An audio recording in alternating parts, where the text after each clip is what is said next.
Bom dia, irmãos. Como vocês estão nesse domingo de manhã? Que nesse momento nosso coração possa descansar e que nada possa nos impedir de estar perto do Senhor nessa manhã. Que a gente possa estar com o coração aberto para ouvir o que Ele tem para nos dizer. Em nome de Jesus. Amém.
Meus irmãos e irmãs, a paz do nosso Senhor e Salvador Jesus Cristo seja sobre todos nós. Retornamos aos nossos estudos, em Atos dos Apóstolos, depois de um bom tempo aí estudando o livro de Neemias. E a minha oração é para que esses estudos sejam, acima de tudo, para o seio do meu coração, inspiração de Deus mesmo para moldar em nós o caráter de Cristo. Que os valores, os princípios que aprendemos em Atos dos Apóstolos não sejam apenas mero conhecimento, mas acima de tudo seja palavra de Deus na nossa vida para fazer com que o nosso coração seja mais amoroso, ame mais a Deus e ao próximo e cumpramos mais à risca aquilo que nós somos chamados para viver, que é o Evangelho da graça do nosso Senhor e Salvador Jesus Cristo. Hoje nós vamos estudar, continuando o estudo em Atos dos Apóstolos, capítulo 21, versos 26 a 36, Mas antes de lermos o texto, quero orar pedindo ao Senhor que nos abençoe. Obrigado, Deus bendito, pelo seu grande amor por nós, por esse privilégio que o Senhor nos dá, Senhor, de mais uma vez nos reunirmos em torno da Tua palavra e saber que o Senhor é Deus bondoso, que no seu grande amor por nós nos dá o privilégio de ouvir a Tua palavra, sermos por ela edificados, transformados, renovados, curados, salvos. Faz, ó Deus, que esse momento, Senhor, seja esse tempo assim, para o nosso coração aprender mais de Ti, mas acima de tudo, amar-Te mais, amando-Te mais, possamos também viver com maior fidelidade à Tua vontade. É que nós oramos em nome de Jesus Cristo, nosso Senhor e Salvador, hoje e sempre. Amém. Pois bem, capítulo 21, verso 26 é o que nós vamos começar no nosso estudo de hoje, lembrando que o nosso último encontro foi exatamente o capítulo 21, dos versos 1 até o verso 26, que é esse que nós vamos reler, e naquele estudo nós falamos sobre a situação de Paulo chegar em Jerusalém, ser alertado pelo Tiago, né, de cumprir certos rituais do templo. Os irmãos e irmãs devem se lembrar, se não se lembram depois dê uma olhadinha aí nos versos anteriores. Tiago então recomenda para que Paulo não sofra as acusações que já estavam correntes, de acordo com Tiago, em Jerusalém, que Paulo pudesse fazer todo o ritual de purificação e também, de alguma maneira, fomentar, né, pagar mesmo para que alguns jovens judeus pudessem fazer o seu voto de nazirato. E Paulo se submete por amor ao Evangelho, por amor à unidade da igreja, ele submete essas orientações, ainda que Paulo estava consciente de que essas regras judaicas de purificação já não tinham qualquer valor, mas Paulo, para não ferir a igreja, ele se submete. E com a garantia, né, pelo menos era a garantia de Tiago, de que se Paulo assim procedesse, poderia acalmar os ânimos dos judeus que estavam querendo punir Paulo por estar atacando ou estar difamando a fé judaica ou a fé no Deus de Israel. E nós vamos hoje continuar essa conversa quando Paulo será preso e começa uma longa jornada, como nós veremos, né, de Paulo sendo preso e se defendendo a cada momento até que ele chegue a Roma. Verso 26, então Paulo, levando aqueles homens no dia seguinte, tendo se purificado com eles, entrou no templo, acertando o cumprimento dos dias da purificação, até que se fizesse a oferta em favor de cada um deles. Então, como o pastor já disse, esse versículo 26, de alguma maneira, resume, né, tudo aquilo que nós falamos no último encontro. Paulo entra no templo, ele já passou pelo processo de purificação e ele está acompanhando aqueles homens que estão realizando o voto do Nazireu e que estão sendo financiados por Paulo, de acordo com a orientação de Tiago, como nós vimos no último encontro. Verso 27, quando já estavam por findar os 7 dias, os judeus que tinham vindo da província da Ásia, ao verem Paulo no templo, alvoroçaram todo o povo e o agarraram. Então aqui nós temos uma menção de que os judeus que vinham da Ásia, aí nós podemos ter uma ideia de que esses judeus tenham vindo de Éfeso especificamente, porque foi em Éfeso que Paulo encontrou uma maior resistência por parte da sinagoga. E o texto, então, do versículo 7, nos diz que esses judeus vindo da Ásia, que estavam lá em Jerusalém para as celebrações da festa da Páscoa, do Pentecostes, né? Eles estavam ali já um bom período, como era comum, né? Os judeus vinham de todas as regiões do mundo, né? Para Jerusalém para celebrar as festividades da Páscoa e ficavam até, às vezes, até o Pentecostes. Então, esses judeus que chegam em Jerusalém, vindo de Éfeso possivelmente, sabendo que Paulo está no templo, eles fazem um movimento para que a população se revolte contra Paulo, e o texto diz que o povo né, o agarrou, né, pegaram Paulo e possivelmente o retiraram de dentro do templo. No verso 28, continuando, gritando: Israelitas, socorro! Este é o homem que por toda parte anda ensinando todos a serem contra o povo, contra a lei e contra este lugar. E mais ainda, introduziu até gregos no templo e profanou este recinto sagrado. Aqui nós temos uma falsa acusação, né? Nós temos uma mentirosa acusação contra Paulo. E a acusação contra Paulo é que esse Paulo, de acordo com esses judeus que estavam incitando essa revolta entre o povo judeu, né, em Jerusalém, que esse homem, Paulo, estava ensinando a todos contra, né, a lei e contra o templo, né, contra o templo.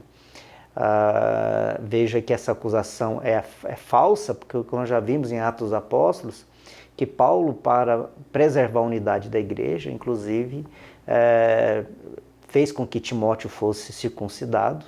Sendo judeu, deveria praticar a circuncisão, mesmo que a circuncisão não fosse outra coisa senão um sinal de fidelidade, né, ou de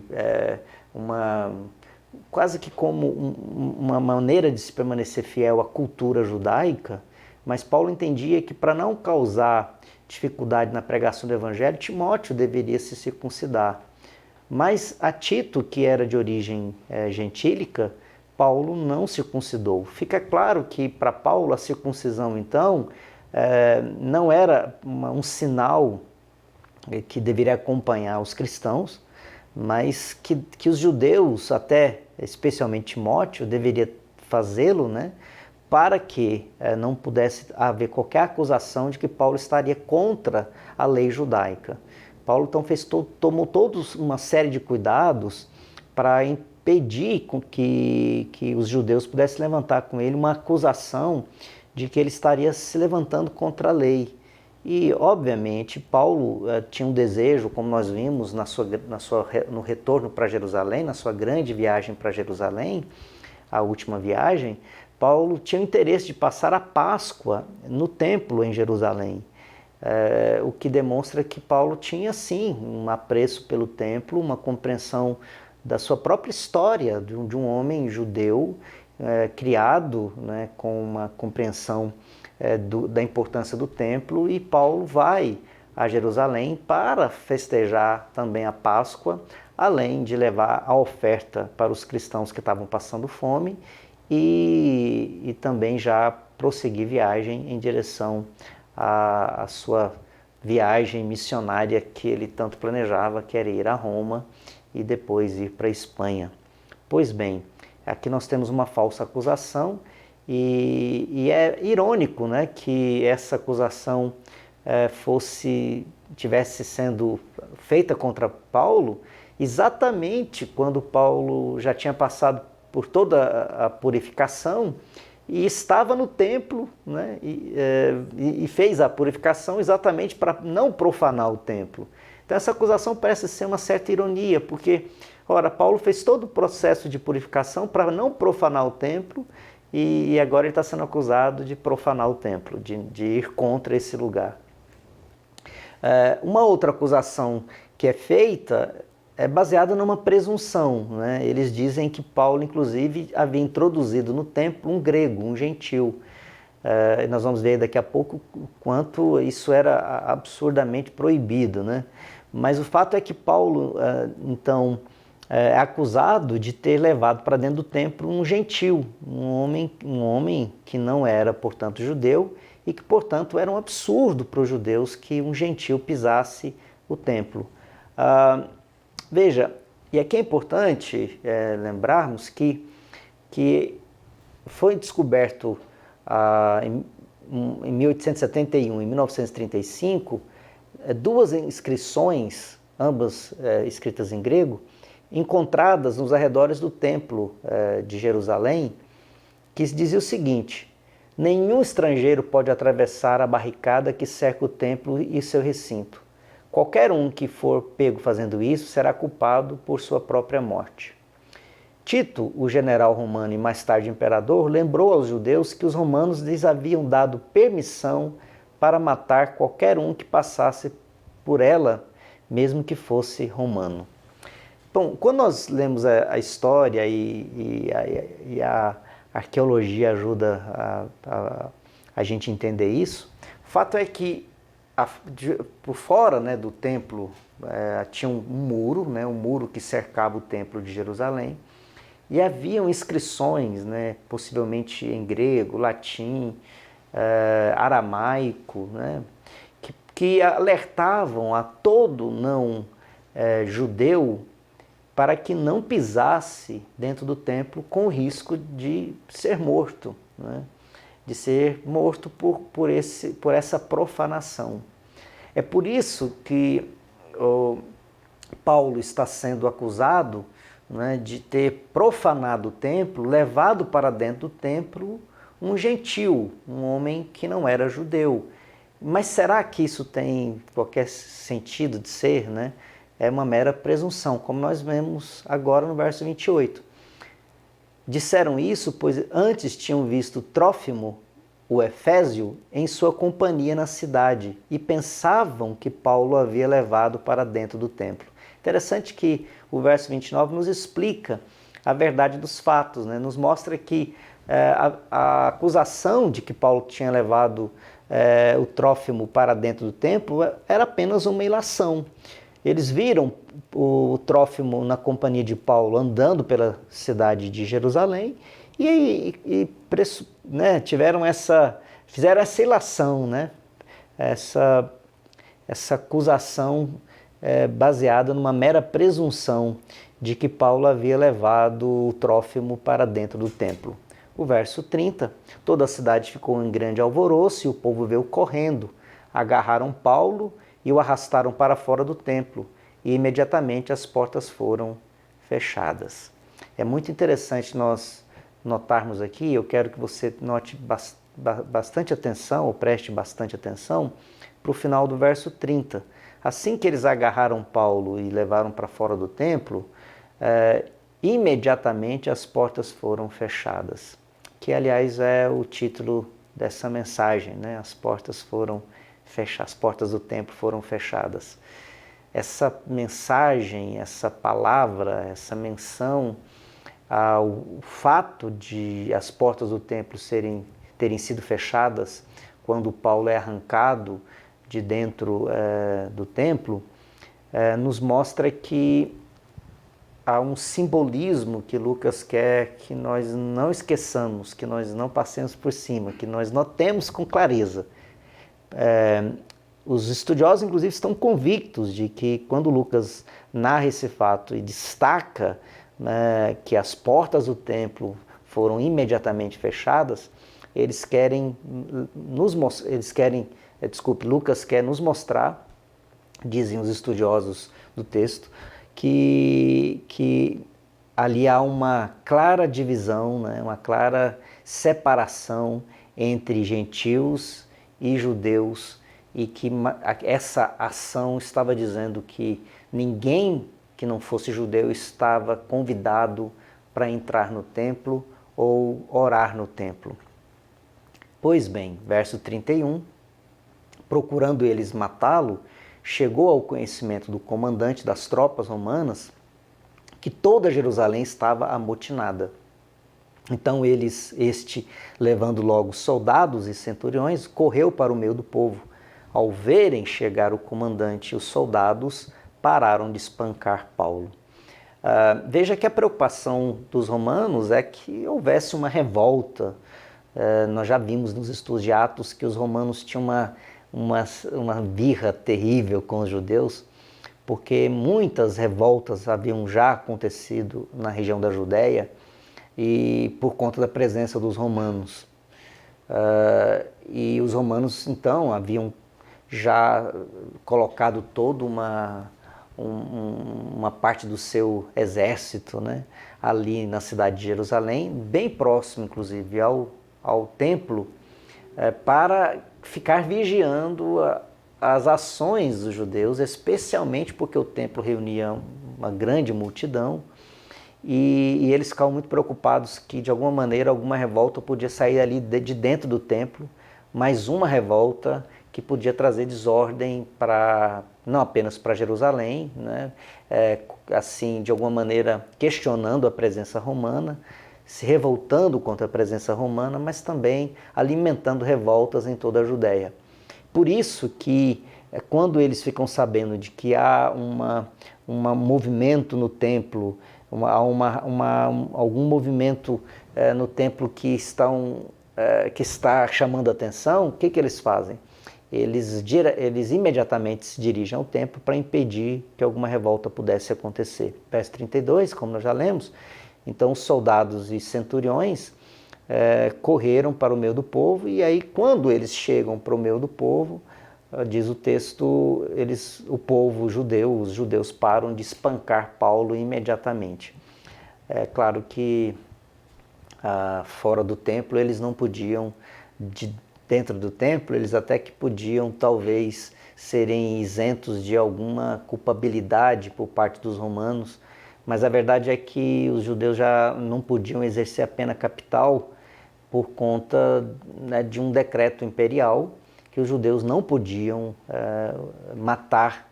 É por isso que em relação a Jesus, por exemplo, né, eles têm que levar diante de Pilatos, para que Pilatos possa executar Jesus por blasfêmia, porque eles não poderiam apedrejar Jesus como dizia a lei, porque estavam proibidos de praticar a pena capital, de realizar a pena de morte, né? Verso 33, o comandante se aproximou e ordenou que Paulo fosse preso e amarrado com 2 correntes. Então perguntou quem era e o que havia feito. O verso 33 nos mostra que a profecia de Ágabo, né, que nós vimos lá no capítulo 21, versos 10 a 11, que Paulo, se fosse para Jerusalém, seria amarrado com as suas mãos e pés. Aqui nós temos exatamente um cumprimento daquela profecia de Ágabo, né? Paulo foi realmente preso com 2 correntes. Verso 34, na multidão, uns gritavam uma coisa, outros gritavam outra, não podendo ele, porém, saber a verdade por causa do tumulto, ordenou que Paulo fosse recolhido à fortaleza. Verso 35, ao chegar às escadas, foi preciso que os soldados o carregassem por causa da violência da multidão. Verso 36, pois a massa do povo, né, que o seguia gritava mate-o. Mate-o. Literalmente, né, a palavra que aparece aqui é livre-se dele, leve-o embora. É importante a gente notar que foram essas mesmas palavras ditas pela multidão em relação a Jesus, lá em Lucas capítulo 23, verso 18. Crucifica-o, mate-o, leve-o, né, dê um fim nele. As mesmas palavras ditas para Jesus agora são ditas em relação ao Paulo, para que os romanos se livrassem de Paulo. Vamos olhar para esse texto e ver o que ele nos ensina, quais são os princípios, os valores, o que nós podemos aprender e praticar desse texto. Primeiro, ao contrário das acusações e violência de seus compatriotas, Paulo jamais retribuiu com a mesma moeda.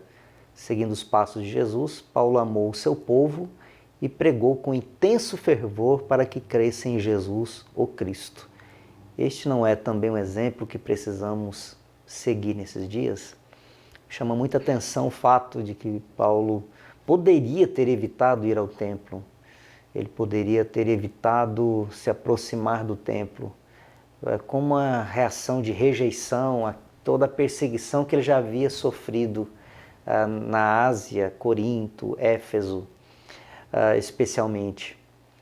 Ele não o fez, ele foi ao templo e fez todo o ritual de purificação, fez o voto do Nazireu, né? E ele estava no templo para acompanhar, inclusive, aqueles homens que ele havia financiado para que fizesse também o voto de Nazireu. E Paulo, ao contrário de demonstrar qualquer tipo de revolta, de qualquer tipo de ira, Paulo sempre demonstrou em todos os Atos dos Apóstolos esse fervor de um coração que amava Jesus, que ama Jesus, né? A ponto de não anotar ou não se deixar levar pela agressividade, pela violência, mas sempre de novo voltar e pregar para esse povo judeu que eles deveriam reconhecer que Jesus é o Cristo. Quando nós sofremos qualquer tipo de retaliação à nossa fé, ironia sobre a nossa fé cristã, e nesse tempo tem sido tão normal, né? As pessoas rejeitarem a fé cristã, até muitas vezes pelo mau exemplo dos cristãos ou pela falta de ética de muitos daqueles que se dizem cristãos. Mas nós que amamos a Jesus e queremos seguir os passos de Jesus, viver como Jesus viveu, amar como Jesus amou e proclamar esse evangelho da graça salvadora, será que nós precisamos aprender com Paulo, diante das situações em que muitas vezes somos agredidos por conta daquilo que nós cremos? Pense nisso.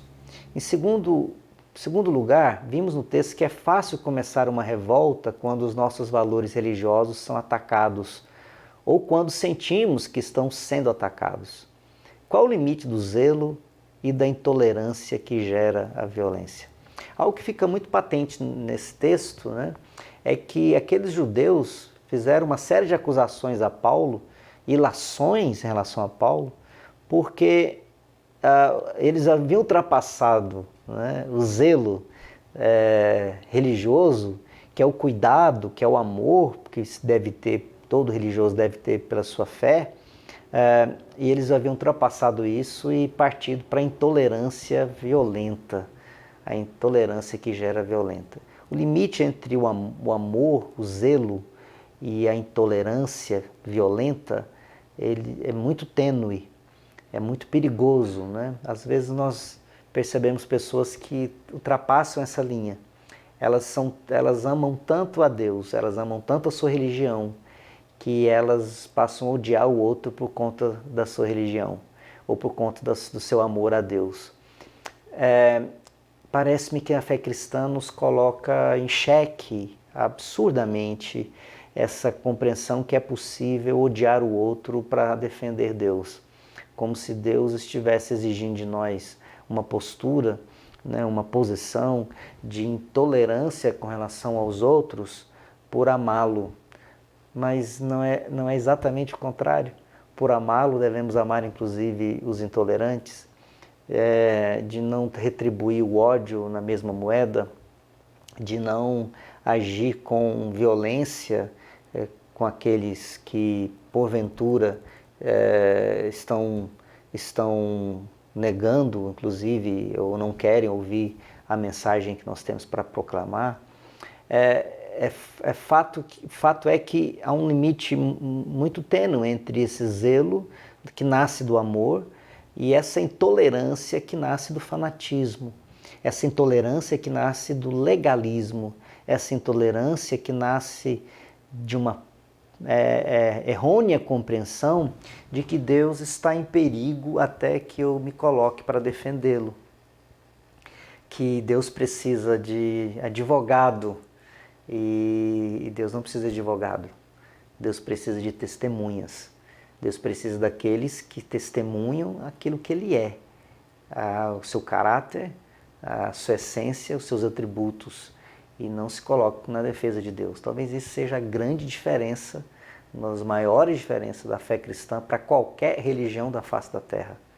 Mas os religiosos cristãos às vezes também se confundem nisso e se tornam iguais a qualquer outro religioso e passam a defender a Deus e agir com violência, agir com intolerância, ultrapassando o limite do zelo e entrando na intolerância violenta para defender Deus como se Deus precisasse de alguma defesa. Por último, vimos que as portas do templo foram rapidamente fechadas para que por elas não entrassem pagãos. As placas de "não entre" espalhadas em volta dos muros do templo representam o oposto do que Deus diz sobre o templo, lá em Isaías 56:7, né, que nos diz que aquele templo é uma casa de oração para todas as nações. É importante também lembrar de Malaquias 1, 5 a 14, em que nós podemos ler do Deus que reina além das fronteiras de Israel, como está no verso 5, e que o nome do Senhor será grande entre as nações, desde o nascente do sol até o poente, verso 11. É aqui que entra a simbologia das portas fechadas, que representa o oposto daquilo que Cristo fez na cruz. Paulo fala sobre isso em Efésios 2, 13 a 16. Vamos ler? Mas agora em Cristo Jesus, vocês que antes estavam longe foram aproximados pelo sangue de Cristo, porque Ele é a nossa paz. De dois povos Ele fez só um, Ele fez um só, e na sua carne derrubou a parede, o muro de separação que estava no meio, a inimizade. Cristo aboliu a lei dos mandamentos na forma de ordenanças para que dos dois criasse em si mesmo uma nova humanidade, fazendo a paz, e reconciliasse ambos em um só corpo para com Deus, por meio da cruz, destruindo a inimizade por meio dela. E quando veio Cristo, evangelizou paz a vocês que estavam longe e paz também aos que estavam perto, porque por meio dele ambos temos acesso ao Pai em um só Espírito. É fantástico quando nós olhamos para esse texto e percebemos que esse texto de Efésios, né, que Paulo escreve aos Efésios, faz uma menção à parede de separação, um muro de separação ou de uma porta fechada. Em Cristo, a porta do templo deve estar aberta. O véu do tabernáculo se rasgou de alto a baixo para demonstrar que já não há mais nada, absolutamente nada que nos impede de chegar a Deus. Não importa de qual tribo, qual raça, qual nação, não importa de onde somos, né? Não importa que língua falamos, mas importa se o nosso coração se rende a Jesus Cristo como Senhor e Salvador. Essa mensagem é poderosa. É por isso que o templo com as portas fechadas, quando Paulo sai do templo e é arrancado do templo, nos mostra exatamente aquilo que nós não podemos fazer em Cristo Jesus. Porque em Cristo Jesus as portas do templo não são fechadas. Eu posso não estar falando de fechar as portas como nós tivemos que fazer nesse tempo de pandemia, que por uma necessidade até de cuidado, né, de preocupação mesmo com a saúde coletiva. Não se trata disso, não é que as portas físicas devem ser fechadas. Aqui é uma metáfora para que a igreja não esteja jamais fechada para proclamar o Evangelho a todo e toda, em qualquer lugar, em qualquer situação, e esperar que as pessoas possam, ouvindo essa palavra, possam ser acolhidas no lugar em que elas se sentirão amadas. Porque, como Deus disse, esse templo, o seu templo, a igreja, tem que ser lugar de oração para todos os povos. Que possamos, assim, aprender, né, na nossa evangelização, no nosso testemunho diário, a como sermos cotidianamente portadores dessa mensagem de salvação, para que todos aprendam que as portas da Igreja de Jesus não se fecham para ninguém. Vamos orar? Obrigado, Senhor, pelo seu grande amor por nós. Te louvamos por essa palavra tão desafiadora, que possamos aprender com esse texto, com o comportamento de Paulo e também com o comportamento dos judeus zelosos e que ultrapassaram do zelo, chegando à intolerância, a também cuidarmos para que no nosso agir, nosso falar e nosso viver possamos refletir o amor de Deus por esse mundo, por cada ser humano que carece da graça salvadora que vem de Cristo Jesus, nosso Senhor. Nos abençoe enquanto igreja, nos abençoe para que essa mensagem possa estar nos nossos lábios, no nosso coração, na nossa vida. Abençoe o nosso país, que em nome de Jesus tu possas abençoar cada família, cada casa, especialmente o povo da IPI Central de Brasília, os irmãos e irmãs, que o Senhor possa visitar as famílias, cada casa, abençoando e livrando da enfermidade, guardando de todo o mal. Nós oramos em Jesus Cristo, o nosso Senhor e Salvador, hoje e sempre. Amém.